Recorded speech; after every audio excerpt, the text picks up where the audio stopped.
Today's new view. Let's simplify everything that's involved with Afghan marriage. From the pre-wedding rituals to the post-wedding reality, let's go back to the basics.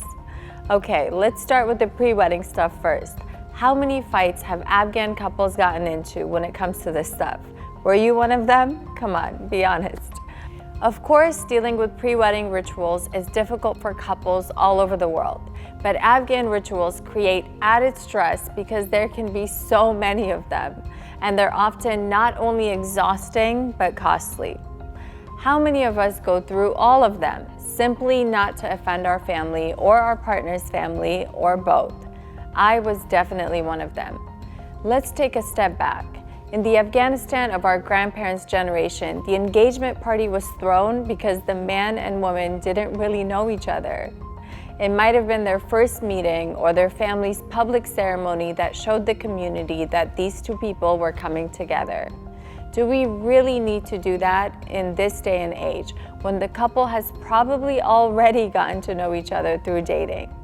Maybe not. After all, there's the initial love ceremony that often serves that purpose nowadays, right? So why can't we just have that and do away with the engagement party?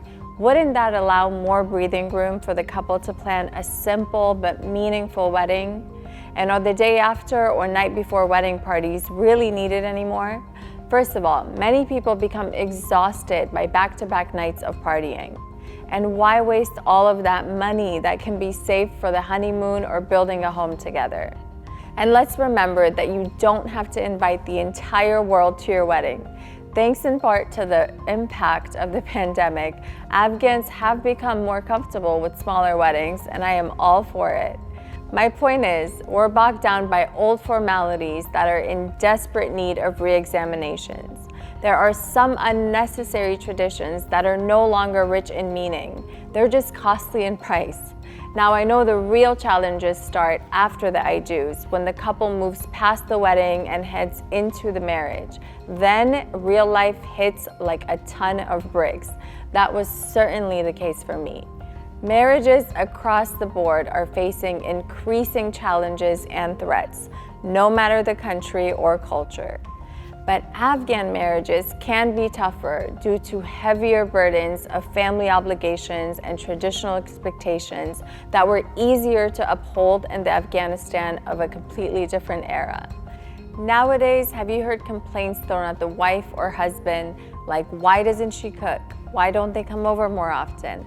Why isn't he making enough money? Oh, the list can go on and on. Sometimes we place these burdens and expectations on ourselves out of fear of letting anyone down. So we try to be the image of perfection at the cost of exhaustion. We try to make it to every family gathering or to every party on top of trying to host some of our own. Meeting all of these obligations sometimes leaves us feeling wiped out and resentful. And if you're part of a bicultural marriage, that has its own unique challenges because you're faced with having to explain or justify certain rituals that might not make sense to your spouse. Adding to the pressure, Afghan marriages, like all marriages, are bombarded with the facade of social media. These images portray the perfect couple, the perfect wedding, the perfect house or family or whatever. It's almost debilitating, all while trying to build a solid foundation with your significant other in a way that is meaningful and soulful. My point is, keep it simple. Be honest with your families about the stresses you face and how you need their help instead of added pressure. Set the expectations kindly with love instead of waiting until an argument ensues.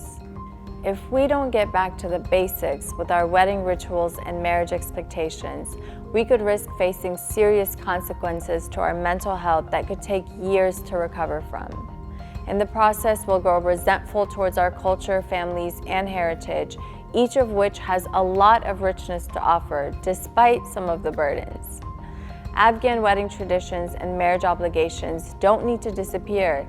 They simply need to evolve and adapt so that they can survive, so that your children would want to continue them. And if they don't, Your son or daughter might grow up seeing how tired and angry these rituals made mom and dad, and they will almost certainly abandon them. Again, keep it simple in expectations, light in attitude, and rich in meaning. Above all, be brave and kind when doing so. And as a final note, before you get married, please consider taking part in premarital counseling with your partner. That kind of therapy can lay the groundwork for having vulnerable and uncomfortable conversations with your spouse in a safe space that's guided by an expert.